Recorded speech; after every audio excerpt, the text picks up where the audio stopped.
सामईन, सिर्फ मुसलमान ही नहीं बल्कि बिरादरान वतन में से डॉक्टर सुभाष चंद्र बोस ने भी हिस्सा लेते हुए और कौम को खिताब करते हुए कहा था।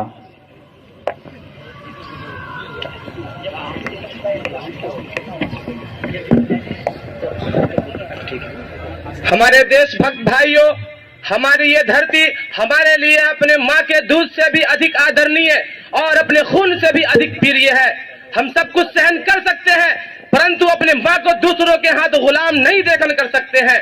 हमने ये संकल्प लिया है और इस धरती की सौगंध खाई है कि हम उस वक्त तक चैन से नहीं बैठेंगे जब तक कि अपने देश को अंग्रेजों से स्वतंत्र न करा लूं। हमने करो या मरो का नारा लगाकर अपने सीने को दुश्मन के सामने खोल दिया है।